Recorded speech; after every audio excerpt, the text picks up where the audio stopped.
Hello friends. क्या आपने life में कभी एकदम इमरजेंसी सिचुएशन अपने होम लेवल पे फेस किया है? यानी अचानक से कोई चीज़ ऐसी हो जाए और आपको हेल्प ना मिले या आपको पता ही नहीं कि आपको आगे क्या करना है। डेफिनेटली आपने किया ही होगा फेस। तो इन सब प्रॉब्लम्स, इन सब इमरजेंसी सिचुएशंस को कैसे आपके होम लेवल पे डील करना है इससे पहले कि आप डॉक्टर या हॉस्पिटल में पहुंच पाए, वो सारे प्रॉब्लम्स के सॉल्व करने के लिए मैं हाजिर हूँ आपके सामने एक हफ्ते के बाद मेरे चैनल में माइंड योर बॉडी में डॉक्टर होगा।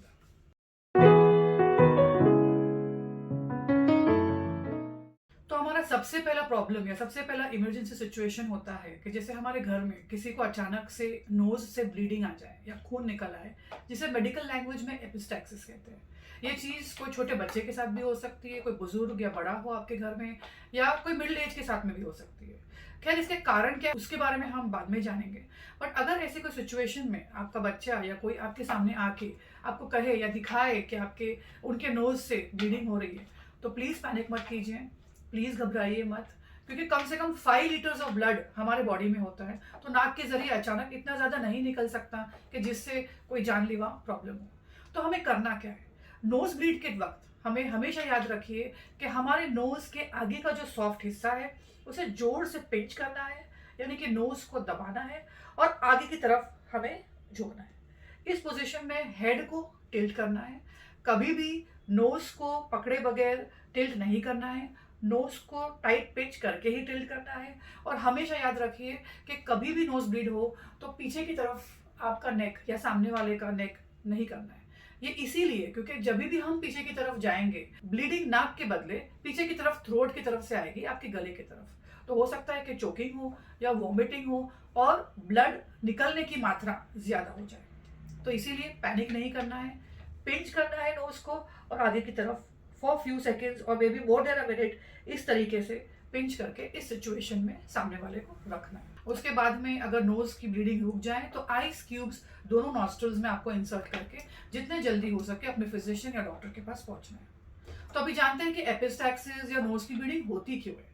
एपिस्टैक्सिस या नोज की ब्लीडिंग अमूमन, जैसे अभी विंटर का सीजन चल रहा है, तो अगर बहुत ज्यादा ड्राइनेस हो वेदर में तो उसकी वजह से हो सकती है। या कभी हमने कोई फॉरेन बॉडी नोज क्लीन करने के लिए अगर नोस्ट्रल्स में डाला हो तो उसकी वजह से हो सकती है। कभी कभी ब्लड प्रेशर की वजह से बुजुर्गों को हो सकती है। कभी बच्चे को कोई चोट या मार लग जाए तो हो सकती है। साइनसाइटिस की वजह से हो सकती है। बहुत सारे रीजंस हैं जिससे हम इसके बारे में डायग्नोज करके अपने डॉक्टर से इसका प्रॉपर ट्रीटमेंट लें। सो फ्रेंड्स, एपिस्टैक्सिस या नोज की ब्लीडिंग की अगर टेंडेंसी आपको हो, अगर आपको पता है कि इसका कोई इलाज ही नहीं है, यानी कोई डॉक्टर को कोई चीज पता नहीं चली है क्या मेडिकेशन देना है, और कभी कभी किसी की टेंडेंसी होती है कि नोज ब्लीडिंग, बच्चों को खास करके पैदाइश से ऐसा होता है कि अननेसेसरी और ब्लीडिंग हो रही है, तो एक 3 या 4 चीजें हैं जो आप रेगुलर बेसिस में उसको यूज करके इस चीज को अवॉइड कर सकते हैं। जैसे कि अगर एयर आपके रूम की बहुत ड्राई है तो ह्यूमिडिफायर्स मिलते हैं, जो कूल मिंट या ऐसा कोई फ्लेवर में आप एयर को ह्यूमिड करने के लिए वेपराइजर या ह्यूमिडिफायर यूज कर सकते हैं। नॉस्ट्रल के अंदर आप कॉटन से आप वैसलीन लेके नॉस्ट्रल को हाइड्रेट रख सकते हैं, वैसलीन का कोट रख के। या आप नेजल स्प्रेज जो मार्केट में अवेलेबल है, नॉर्मल सलाइन वाले नेजल स्प्रेज भी नोज में आप नॉस्ट्रल्स में डाल के नॉस्ट्रल्स को वेट कर सकते हैं। सेकेंड सबसे इंपॉर्टेंट सिचुएशन या इमरजेंसी सिचुएशन डेफिनेटली हम में से किसी एक ने लाइफ में फेस किया होगा, जैसे कि इंजरी हो जाना या चोट लग जाना या कोई हमारे घर में गिर जाना। गिरने के बाद सिचुएशन इतना पैनिक हो जाता है कि हम नहीं समझ पाते कि ये वुंड किस टाइप का वुंड है। तो हमारे लिए बहुत ज़रूरी है कि गिरने के बाद ये चीज़ को देखें और नोटिस करें कि बेसिकली किस चीज़ का वुंड है। अगर ये ओपन वुंड, अगर आपने देख लिया कि कहीं पे से खून आ रहा है, वो बच्चा हो या बड़ा हो या कोई भी टीनेजर हो जो गिर के आया है, और अगर आपने देखा कि ब्लीडिंग हो रही है, तो आप देखिए कि पहली बात तो कौन से हिस्से पे ब्लीडिंग हो रही है। अगर छोटी मोटी घाव हो यानी कि छोटा सा ब्लीडिंग हो तो आप सभी जानते होंगे कि उसको पानी के नीचे आपको रश करके हल्दी या ऐसा कुछ लगा के उस पर्टिकुलर वुंड को आपको कवर करके ब्लीडिंग को रोकना है। लेकिन अगर कोई बड़ा घाव हो जाए, ऑफ कोर्स पहले तो आप डॉक्टर को कॉल करोगे या कोशिश करोगे कि आप हॉस्पिटल या डॉक्टर के पास पहुंच जाए। लेकिन क्रूशियल वक्त होता है वो स्टार्टिंग में, जब मार या चोट लगती है, जब बहुत ज़्यादा ब्लड लॉस या ब्लीडिंग को बचाने के लिए हमें घर में क्या करना है। अगर पहली बात तो ढूंढिए कि कौन से हिस्से से ब्लीडिंग आ रही है। अगर आपको ऐसा लगता है कि ब्लीडिंग उस हिस्से से आ रही है जिसके नीचे कोई बड़ी आपकी बोन हो, या फ्रैक्चर के भी चांसेस, काफी डीप वुंड है और फ्रैक्चर के चांसेस आपको लगते हैं, तो प्लीज आप सामने वाले को बिल्कुल भी हिलाए नहीं, इमोबिलाइज कीजिए और कोशिश कीजिए कि सबसे पहले आप ब्लीडिंग को रोकिए। ब्लीडिंग को रोकने का तरीका सबसे पहले कॉटन से या कोई गॉज या साफ कपड़ा लेके आप सबसे पहले प्रेशर कीजिए, यानी उस पर्टिकुलर एरिया को गॉज से कवर करके अपने हाथ से दोनों टाइट कंप्रेशन कीजिए। पहले बैंडेज ना डालिए, क्योंकि बैंडेज डालने से कंप्रेशन से ब्लीडिंग नहीं रुकेगी। पहले आपको लोकली उस चीज़ को जोर से दबा के आपको कंप्रेस करना है ताकि ब्लीडिंग रुक जाए, और उसके बाद में आपको कोई गॉज या कोई कपड़ा या क्लीन कपड़े से उस वुंड को अच्छे से कवर करके आपको पेशेंट को हॉस्पिटल ले जाना है। एक बात बहुत अहम है जो आपको याद रखनी है आपके बैंडेज बांधने के बाद, कहीं आपका कंप्रेशन या बैंडेज एकदम टाइट ना हो जाए, तो अगर जो हिस्से में वो वुंड हो वो हिस्से के आगे का पल्स या ब्लड हिस्सा, ब्लड फ्लो या सर्कुलेशन नहीं रुकना चाहिए।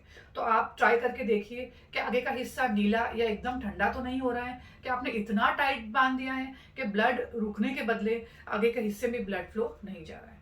दूसरा सबसे अहम इंपॉर्टेंट चीज़ है कि हमेशा याद रखना कि अगर कोई वुंड हो, उसे अगर आप आपके हार्ट के लेवल से, अगर अपर एरिया में हो, आपके हार्ट के लेवल से अगर आप ऊंचा रखोगे तो आपका blood flow against the gravity होगा और सर्कुलेशन नहीं जा पाएगा उतना ऊंचे तक, और ब्लड जल्दी रुकने के चांसेस हैं। अगर लोअर लिम्फ में या कहीं पे मार लगी है जहाँ पे ब्लड जा रहा है, तो आप नीचे हिस्से में कंप्रेशन या बैंडेज के बाद में, पल्स चेक करने के बाद में कि कहीं आपका बैंडेज बहुत ज़्यादा टाइट तो नहीं है, आपको लोअर लिम्फ को एक स्टूल पे या एक ऊंचे हिस्से पे अगेंस्ट द हार्ट लेवल आपको रखना है ताकि ब्लड फ्लो कम हो जाए। ये तो हो गया ओपन वुंड। अगर आपके घर में ऐसी कोई सिचुएशन आ जाए, आपके पड़ोस में या घर में कोई अचानक से गिर जाए भागते वक्त, या पैर मुड़ जाए, घुटने पे मार लग जाए, ऐसी कोई जगह पे मार लग जाए जहां आपको ओपन वुंड नहीं दिख रहा है या कहीं पे आपको ब्लीडिंग नहीं दिख रही है, तो आपको क्या करना है? पहले तो आपको कोशिश करके देखना है कि कहाँ पे दर्द हो रहा है, बिकॉज दर्द से ही आप पहचान सकोगे कि बेसिकली कौन सा हिस्सा इफेक्ट हुआ है। अगर वो आगे का एल्बो का हिस्सा हो, तो अगर वो आपको बहुत ज़्यादा दुख रहा है और फ्रैक्चर की जैसे आपको फील हो रहा है, तो आपको डॉक्टर के पास पहुंचने से पहले सबसे पहला स्टेप है इमोबिलाइज, यानी आपको बिल्कुल उस पर्टिकुलर लिम्ब को या उस पर्टिकुलर एरिया को हिलाना नहीं है। बिकॉज फ्रैक्चर में अगर थोड़ा भी अगर आप हिला के, तो दोनों बोन्स जो अगर टूटी है या क्रैक भी है, तो वो अलाइनमेंट उसका हटने की वजह से अतराफ की जो भी ब्लड कैपिलरीज है उसमें भी इंजरी हो सकती है और ब्लीडिंग हो सकती है और पेन बढ़ सकता है। तो आपको आगे का अगर एल्बो हो, तो उसमें आपको नीचे की तरफ आपके घर में जो न्यूज़पेपर या ऐसा कोई रोल या कार्डबोर्ड बना के आपको उसको अच्छे से पैक करके इमोबिलाइज करके आपको हॉस्पिटल या डॉक्टर के पास पहुंचना है। सेम चीज़ अप्लाई होती है आपकी, अगर किसी को लोअर लिम्ब में लगा हो या घुटने के नीचे के हिस्से पे लगा हो, तो उस हिस्से को भी आपको बिल्कुल मोबिलाइज नहीं करना है। न्यूज़पेपर का पैक बना के उसको अच्छे से टाई करके पैक करके आपको हॉस्पिटल पहुंचना है। कभी ऐसा होता है कि छोटे बच्चे खेलते वक्त उनका शोल्डर का हिस्सा नीचे आ जाता है या स्लाइड होके, बॉल एंड सॉकेट जॉइंट होने की वजह से बहुत इजीली स्लाइड होके नीचे आ जाता है, तो आपको बिल्कुल भी उसे टच नहीं करना है। सिर्फ आपका हाथ यहाँ पे टाइट रख के आपको उसको दुपट्टे से या कोई ऐसे कपड़े से उसे टाई करना है। एक कॉमन मिस्टेक हमेशा हमसे ये हो जाती है कि अगर हमें इंजरी पे कोई ब्लीडिंग नजर नहीं आई, तो हम नॉर्मली उसे पकड़ के जोर से मसाज या मसलने लगते हैं, ये सोच के कि वो चीज़ ठीक हो जाएगी।